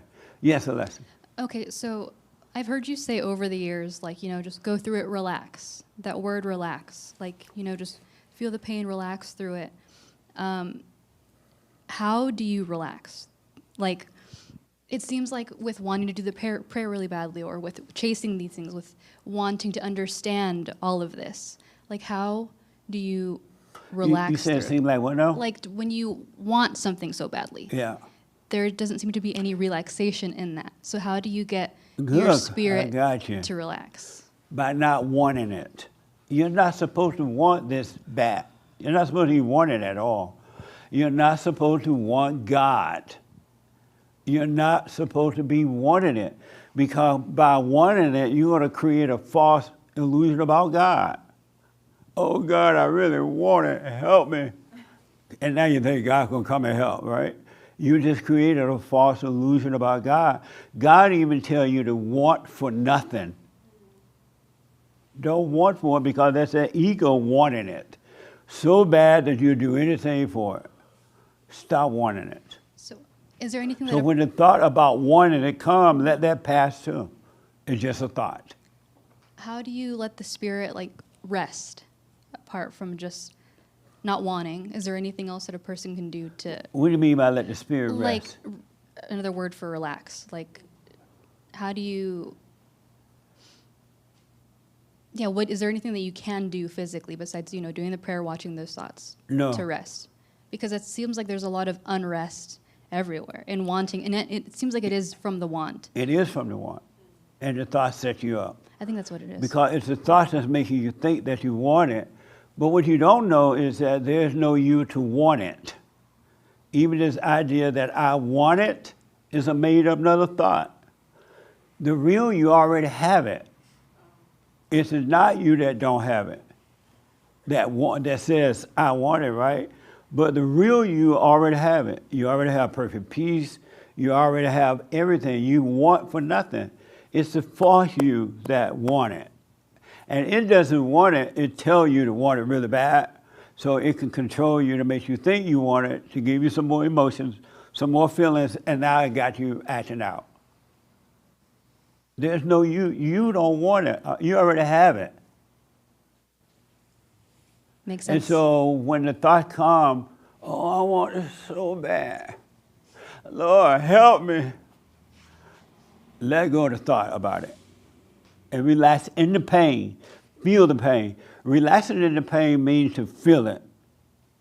And the greater the pain, the better it is for the ego. Even when people fight with one another, this is so deep. When people fight with each other, argue with each other, carry on, gossip about each other, they're not gossiping or fighting you, they're fighting the false self in you. They're talking about the false self in you, and the false self in them have them talking about the false self in you. It's not even against you at all. It's the false self fighting each other. It's not even you. That makes sense a little bit? Really, it's not you fighting. It's not you. And it's not, they're not fighting you. They're not touching you. They're touching the ego, you, and you think it's happening to you, and it's not. Nobody can hurt you, period. Physically, they can if you're not careful, but spiritually, no one can hurt you. You just don't know that. You think that you are being hurt, and you're not. You don't know that they can't touch you. You are your own world, but you don't know it because you're living in a dark world, a false reality. What a mess, huh? This is why you must die. You got to die from this. This is what Christ did. He died from illusions so that we can do it. And you can't die from it. You got to die from all ideas, all imaginations, all thoughts, all ideas. They got to die. You got to let them pass. That makes sense? That help a little bit? Yeah, it makes sense. Okay. Yeah, let go of all your ideas. Let go of your ideas about thinking about God or Christ. Let them go. Because a thought about God is just a thought about God. And you can't think about God. That's Satan telling you to think about God. Or when you get up through the night to use the bathroom, Satan tells you to pray. He pretend to be God using your voice. You go back to bed. You've already done the silent prayer. What the? Don't do it when Satan tells you to do it. Stop obeying thoughts. I saw some more hands. Okay, right here. And the young, you still have a question? Oh, comment? Okay, don't forget it. Let me take the young lady in the white because of time. So listening to everybody today, it made me, I have this question: does Satan get frustrated inside of us because we're more aware of the spiritual battle? Absolutely. Because he's nothing but feelings. Right. Satan is nothing but feelings. Thoughts and feelings. And he's going to really get frustrated when you let it happen. Because he's afraid that by you giving up, your father says, you know what, I can't fix myself. I'm tired of living this way. I can't do anything about it, so I'm just going to give up. And when the thoughts come and the feelings come and they're overwhelming you, you do nothing about it. Satan is feeling frustrated, angry, worried, scared, and all that. And it just comes strong on you. Go through it anyway. It's not you. So when Mimi's crying, she lying. Yeah, but also like that, is that Satan's frustration coming out of her? 100%. 100%. And when we're arguing with other people, it's just it's his frustration. 100%. Rearing his ugly The real head. you have never gotten angry at anyone for any reason. It's impossible. And I'm just speaking on my behalf. Like, even when I do have like really tough conversations with somebody, and yes, there's times when I'm having feelings and I see them come out, and immediately I do see like how exhausting that was. I kind of like, I have a good reflection. Even part of me sort of feels like, okay, I'm not saying that I'm trying to justify it, but I think I'm understanding it a little bit more now, even while I'm going through it. Eventually that's just gonna stop. I'm not going to participate at all. The next time you get angry at someone and you're about to argue with them, or you even start to argue with them, you realize, what am I doing? What am I doing here? Stop it. Shot the devil by ending the argument. Don't argue no more. And the people you're arguing with are going to go crazy because they need you to argue back with them. The devil needs the devil to argue, right? So stop arguing. Don't argue. And the devil going to tell you, oh, they're running all over you now. They're taking advantage of you. It's all lies. It's better just to go into silence. Is Absolutely. And see what happens to the ego. See how the ego is feeling about this and what it's telling you. And just be aware so you can die from it. Be aware of what's going on. But don't argue with anyone. There is never, ever, ever, ever, ever, I don't care what happens, a reason to argue with anyone about anything. So lay down your weapon. Stop arguing. So I guess I just brought up like about Satan being frustrated, like within me, because maybe it'll help me to like Right. to see that's not that's not me. It's his frustration trying to come out and work through me to keep it going. 100%. Okay. The frustration you feel in your body is the nature of the devil. It's not you. Okay. Isn't that amazing? Yes. Is that it? Yeah, that's it. I just wanted to, I've never like thought about Satan being frustrated within me, but hearing everybody, I'm like, sounds like a lot of frustration. That's not coming from God. That's coming from evil. Absolutely. Do y'all understand that? It's not coming from God, and it's not coming from you. That is the nature that you want to die from, the identities that you want to leave, and they will leave. But they're like one with you. They're like clinging to you, and they don't want to leave because that's their home. Just think about this. If Satan leave you, he's going to have to go pay rent somewhere else. And right now, rent is pretty expensive. And he doesn't have that much money. So, and then the government is shut down, so his EB card no money's on the card. So he got to go live somewhere else because he lived inside of human beings. Do y'all understand that? He lived in you, and he's working through you. Paul said that. It's not me. Something else is happening here inside of me. It's not me. You got to recognize that too and stop calling it you. All right? That helped a little bit? Yeah? Okay, let me do this first. I saw some other hands somewhere. Here, and then here. Oh, did I see your hand? Okay, here. Because of time, go ahead. Yeah, I was thinking when she was saying Satan is frustrated inside you, I was thinking about how if you take like a restless person, somebody who fidgets a lot, and you like make them be still for like 10 seconds, they literally feel it all over their body. It's like the body's like fighting to move. Absolutely. And just, a lot of the discussion before, I don't know if it's helpful for others, but the way that I can catch thoughts is because I feel like it's actually very easy to see the ego or the intellect transforming, like you see something and the intellect turns it into a thought, and you can see that process happening, and then it turns it into an emotion. And that whole process is like completely detached, from you. No.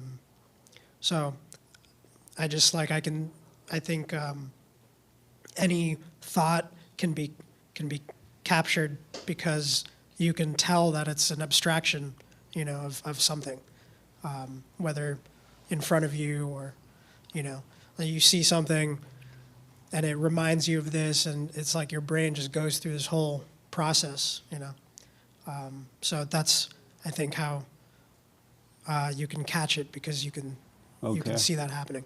Amazing. Yes, sir. I got two things. Okay. The first one of the premises of Revolver, there's a question back to that, but it really helps encapsulate I tried to this. think of that movie this week when I was doing the show. I could not think of it at all. So Yeah. I'm glad you brought it up again. Yeah. So one of the premises is your greatest enemy will hide in the last place you would expect it. So essentially, there is no enemy outside of the That's one right. within. So like what we're talking about, like neither agreeing nor disagreeing with the external, that's an illusion of an enemy externally. The only actual enemy is within, and the within disguised as yourself reacting to stuff, to the within of other people reacting to stuff. So like a constant mess of devil versus devil. But one specific example from that movie that really stands out that I can relate to a lot. When Mr. Green is starting to wake up, Mr. Green, right? He's in the elevator and the devil's coming at him hard because he's Yeah. able to see that the not him is not him. The not him leaves, right? And Mr. Green's like, oh, I'm good.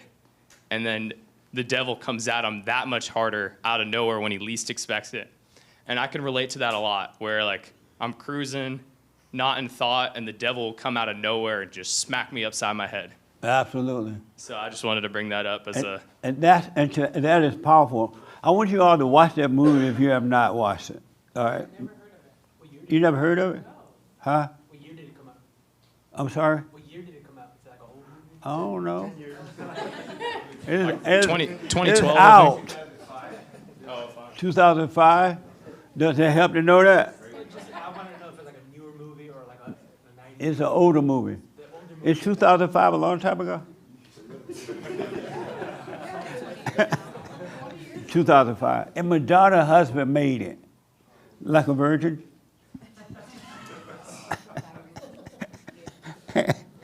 he made, I'm surprised he was married to Madonna with that kind of sense. Because most people don't know how to make a movie like that. That is like real movie. That's a real movie. That's a real movie. That's like a movie. Really. You don't know to make that kind of movie. So if you get a chance, check it out. I guess it's on Netflix. What is it on? It's out there somewhere. It's on the internet. But absolutely, man. And that's why to think that it's over is just more thinking coming from hell. When it's over, you know it's over, and you won't have to think about it at all. All thoughts will be gone. There'll be no more thinking. There'll only be understanding. And understanding speaks louder than thoughts. All right? So, right on, man. Absolutely. So, let me move a little faster. I think I saw here.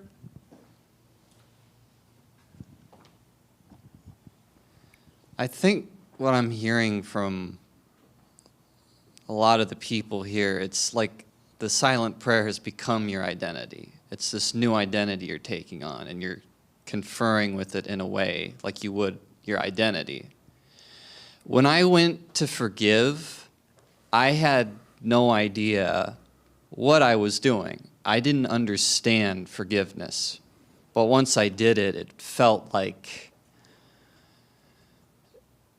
I think it was God who came in and forgave on my behalf. I don't think I have that power to forgive. I don't think I have that power to do the silent prayer, but it's God who shows you it, who shows you the silent prayer. And there's nothing that you are doing or that you can do to reach that. It's God who shows you the way, and only God. And it's something that's, beyond our words, our thoughts, our understanding. We can't even grasp it, yet it is. And yet it's completely there. Okay. That's a very good point. The prayer is just a prayer. The prayer itself is not saving you. The prayer is just so you can realize you need to let go and let God take over. Let the Spirit of truth take over. It's not something that you got to be getting up at night every time you go to pee, you need to pray. You should already be in prayer, really, but it's just a prayer. It's not an identity. Don't take it on as an identity. It's like letting go. What has happened is showing you that you need to let go, let the Spirit of truth take over.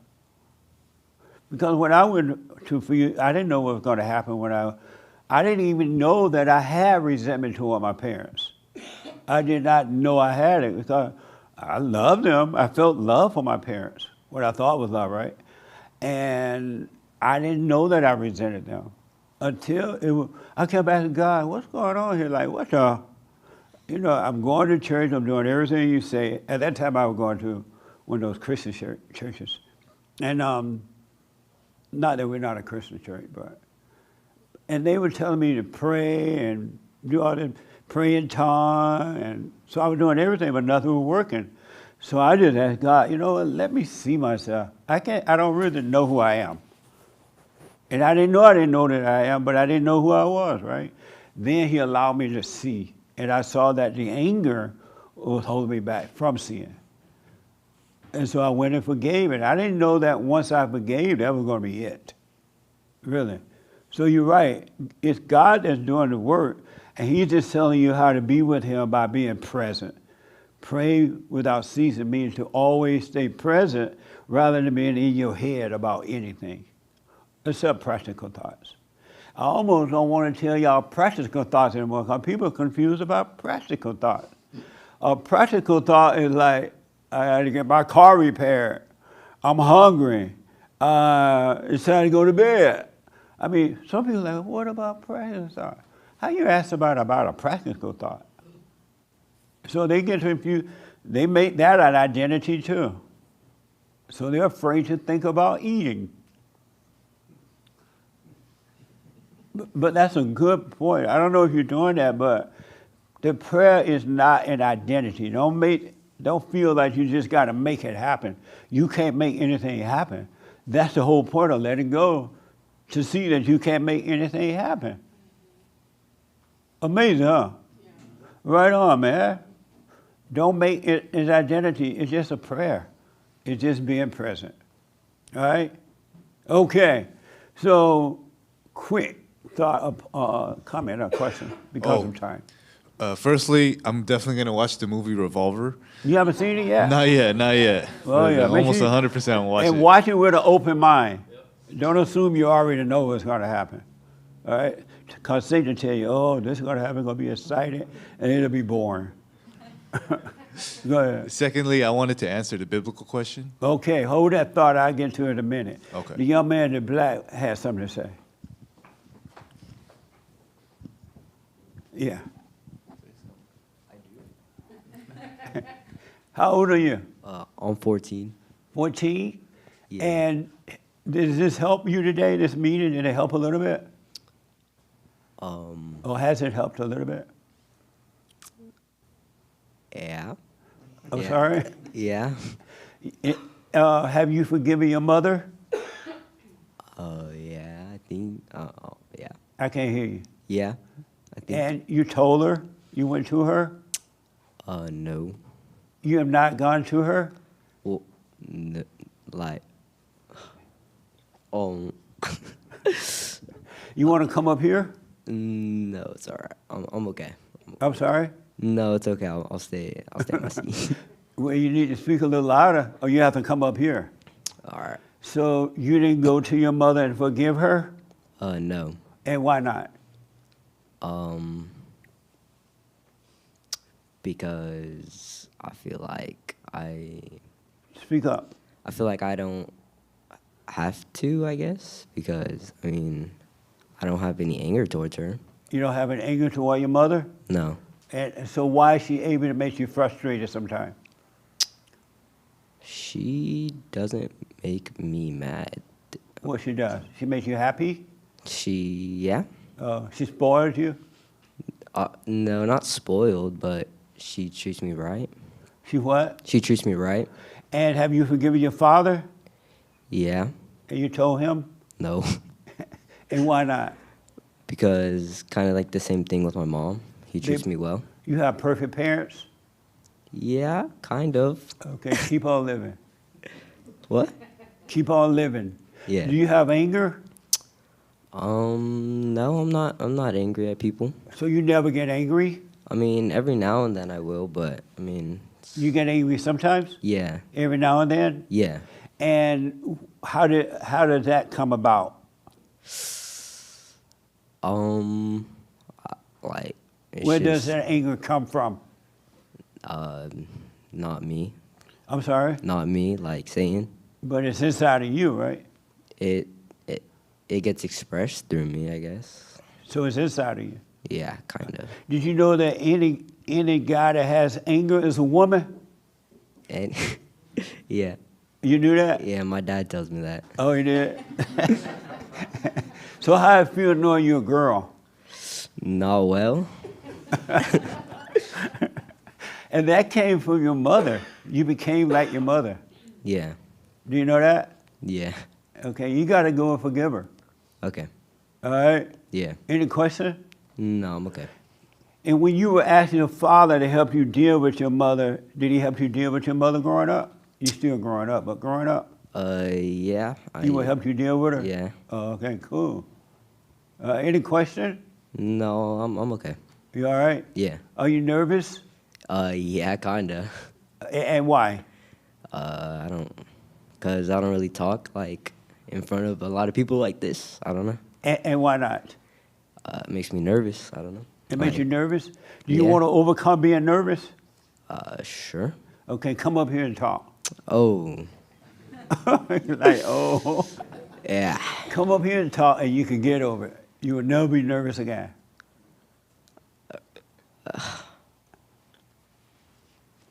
Are you okay with him at 14 coming up? Yes, sir. Okay. Are you nervous walking up? No, not really. Everybody looking at you. I see that. Look at everybody, they looking at you. Come over here. And they talking about you. Yeah. Yeah. Look, all over them, they all judging you. Well, can't control that. You speaking to the mic? You I, what? I can't control them judging me. So then why are you nervous then? I don't know.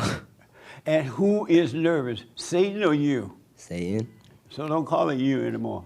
All right. All right? Yeah. What's your first name? Zachary. Zachary. So next time you have to speak in public and you feel nervous, don't say I'm nervous. Just go and do it. All right. That's amazing, huh? Yeah. All right. What are you feeling right now?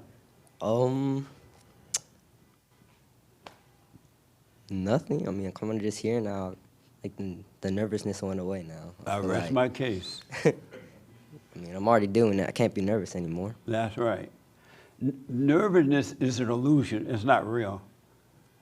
Yeah. That's why when you go through it, you see that it was never real. It was just a thought. Yeah.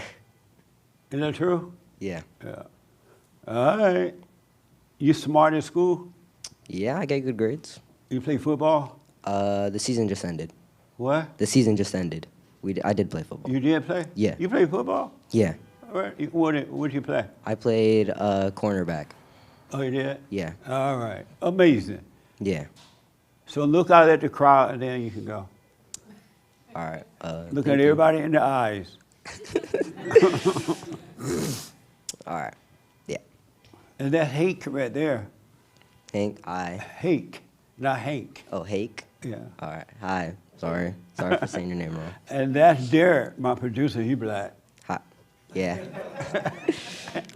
And that's the anchor baby. Of the anchor. You know what an anchor baby is? No. You never heard what an anchor baby is? No. Oh. What is an anchor baby? Well, my mama was pregnant with me His mama got on the pregnant other in side of the Mexico. border, and then right before she was about to have me, she stepped over the border, and I became an American. Oh. Yeah. Yeah. Now you know what an anchor baby is. I do. Now I do. Amazing. All right, thank you, man. All right. Thank you. All right, amazing. The biblical question. Okay, we got 5 minutes at best. What is the biblical question, and how do you respond? The biblical question is, do you as an individual believe that you can neither judge yourself or others again? Right. And my response is, yes, I do believe that I cannot judge myself or others again. And why do you believe that? I believe it because I can see that the thing that's doing the judgment is not me. So, for example, like last week, I was in like a bad mood or something, and I was listening to what the thoughts were saying.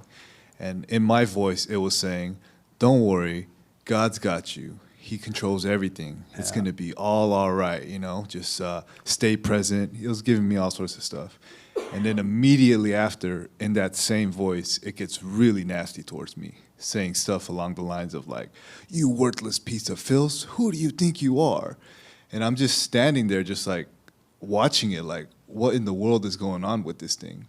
Yeah. So since I could see it's not me, and that source is evil, it doesn't make sense. And that same source is doing the judgment towards myself and others. I could see how, as long as I stay with it, eventually it'll get to a point where it won't affect me at all. And I'm hoping that it'll just completely disappear at one point. Amazing. So, yes. Right on, man. Yes. The young man in the gray shirt, sitting right behind Mimi. Me? Yes. What's that? Take the mic. Do you know what the biblical question is? No, I don't. Oh, okay. Do you believe that what does it take? Can you, as an individual, can live a life without ever judging yourself or others again? Where's the other mic? I wanted to be on the mic so others can hear it. Listen to the biblical question. One more time. Do you believe that you as an individual can live a life without ever judging yourself or others again?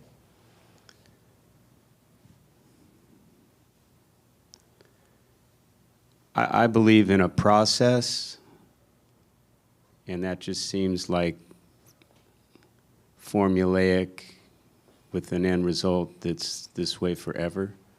So I think it's a worthy goal, and I give myself the space to move in that direction. Because I think judging is a waste of energy. Evaluating might be a better term for me, just to read the room in life. So do you believe that you, as an individual, can live a life without judging yourself or anyone else again? Yes Again, in some finality?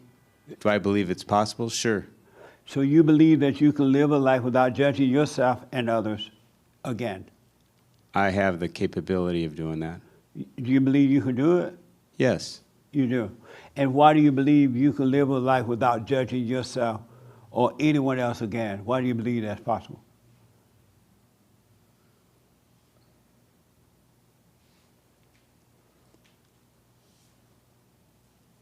Because I believe I've experienced that at times. So it gives me the light to continue. I hear what you're saying. I don't think there needs to be ever again attached to anything. So if you believe you can live a life without judging yourself or others, why have you done it? Why have you stopped judging yourself and others? Because I'm not perfect. You what? I'm not perfect. I believe on my most powerful inner self is perfect, but it's not always in alignment. God said that you are perfect. Why do you believe that you're not?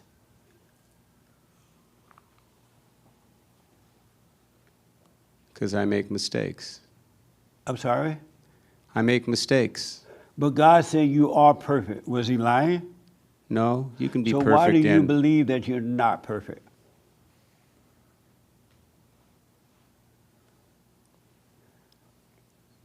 I think I can be perfect and also learn from my path. But God said you're not perfect. I mean, that you are perfect. Why do you believe you are perfect and you don't have a past? You don't even have a past. Where's the past? The past? Yes, where is the past? Your past. Experiences, memories. Where's your past? It's an accumulation. I'm sorry? It's an accumulation of experience I That- draw on to help inform what I think, where I'm going, what I'm doing. That's your past? He said path. Path? Yeah, he said Oh, not past. Did you say you believe you have a past? I have Or- both. I have a past and I have a path. And Oh, what the? Where's your past? I hear what you're saying. No, there's that only was a right. question. There's only right now. There is no past. There's no So why do you future. say you have a past? Because semantically, I'm aware of my experience in life. So there's memories. There's You said Samantha is where your past. Who is Samantha? I think Who? I'm done. I think I'm done. You done? Yes. No. Why you done? Because I feel like I'm not being heard. I hear you. I thought you said Samantha had your past. But you have no past. Why do you believe you have a past? A past? P-A-S-T, right? Yes. Well, because I have a memory without that. I don't see what you're saying. But the memory about the past doesn't mean you Do you have remember a past. when you were 10 years old? That's Do I your remember past. when I was 10 years old? Yeah, that's your If I past. tried to remember some things about it, maybe I could, but I can hardly remember when I was 10. But my court, Or because of yesterday? Do you remember what happened yesterday? That's a good question. Well, that's your What past. happened yesterday? I can't Like if- remember. Well, it might have taught you a lesson. You should pay attention. Maybe. But let me just say this because of time. What's your first name and how did you hear about us? My first name is Tom, and my two sons on either side of me. These are your sons? Yes. Like your flesh and blood sons? Yes. So what do you think about how they're thinking and living now as opposed to the way you're thinking and living? I think there's some overlap and there's some discussion that's going to happen when we leave. Y'all in trouble. Have you guys gone and forgiven your father? Yes. When they came and went and forgave you, what did you think about that?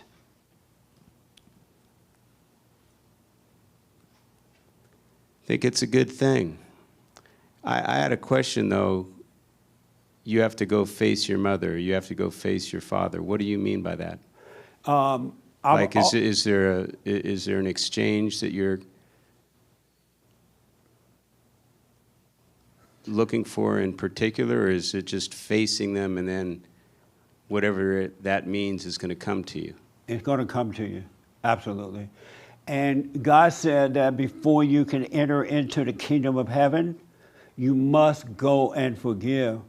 And all mothers, there's not one, no matter the color, where they live, whatever, turn the children away from the fathers. And she turned them away from their physical father, and as a result of turning them away from the physical father, she turned them away from God. And so when you go and forgive your mother for turning you away from God, and from your earthly father, and forgive your father for not protecting you from her, God will forgive you, and he'll draw you into the kingdom inside and give you perfect peace. And he will destroy that old nature, which is Satan. But you must forgive, because anyone that has anger is unforgiving, and you play God because you think you know right from wrong, so you judge. And as long as you're playing God, you never will know God. You won't be free. Have you gone and forgiven your mother? Yes, I have. She's no longer alive. But Oh, okay. when she was alive, we had that opportunity. Have you dropped your anger?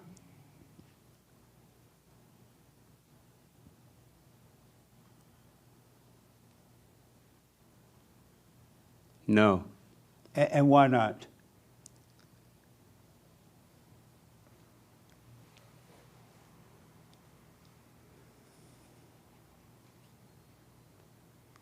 Well, again, I don't think it's an absolute. I think it's something that I'm aware of, that I'm going in the right direction. I don't And why think, you haven't dropped it? Because of time. I should have gone to you a little earlier. I didn't know. What y'all? Why That's haven't all you right. dropped your anger? why haven't I dropped my anger? Yes.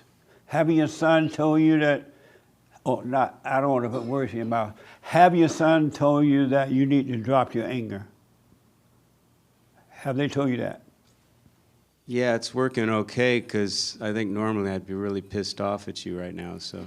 You'd be ticked at me right now? No, I'd come up on that stage, that's right. That's amazing. And so, have you dropped it or are you working on it? Both. Why don't you just drop it right now and never be angry again? No, I appreciate that. I also think there's another way to enter the kingdom of heaven than How? becoming a child again. How's that? What's the other way? Get forgiveness, like you're saying, is a powerful one too. I That's think the only there's- way. Yeah, but if you don't have your child nature, you can be stuck in your head, and it won't be as pure. But once you forgive and God draw you in, you will go back to the child personality, for the lack of a better word. You will go back to that. So they're related.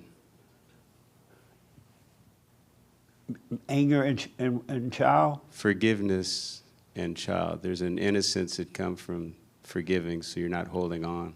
Right, absolutely. And so that childlike quality of just being in the moment. And one thing I think everybody I'm sensing in this room is caring and love. We haven't talked much about love. We were talking about love. We talk about hate. We're There's talking nothing around about it, love. but we're not. We should just put it up there every once in a while. Well, we do talk about it sometimes. I didn't But- hear it. This is the first thing I've heard. Right, this your first time, man. What the? Don't get But- me angry. That's right. Let me do this. I need to end Yeah, I'm sorry. the broadcast, and I will come back to you in a minute. All right? Okay. Okay, amazing. I am out of time. I'm gonna have to deal with this biblical question tomorrow on the show, on the air. But I have a brand new biblical question. And that brand new biblical question is, what is it, hate? The one about Christ? Yes. I let the white people do the thinking for me.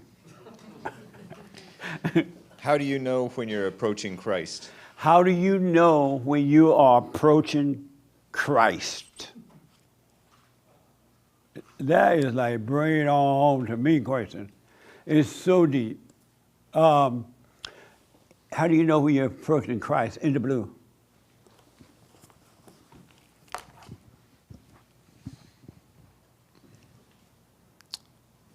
I think it ties to the lesson to not agree or disagree, in the sense that when you're approaching Christ, you are more and more approaching the light of peace, the light within, the light that, the peace of the present. And so the more and more we are present, the more and more we are with Christ. You know you are, because you don't have to think about the light, you know it. Amazing. I'm out of time. Thank you. I'll put my 2 cents in. Well, no, I won't until next Sunday. But how do you know when you are approaching Christ? And you can know. You really can know. And so that's the biblical question for this week. I'll deal with today's biblical question tomorrow. I am totally out of time. No meetings or anything, right? No meetings or anything, but don't forget to support us. check out the merch and like the video and all that stuff. I was supposed to tell you guys. And stay with it, stay with it, stay with it. Really. Just stay. I don't care who else fall apart. Fall away from it. You stay with it. Bye, y'all. Thank you all.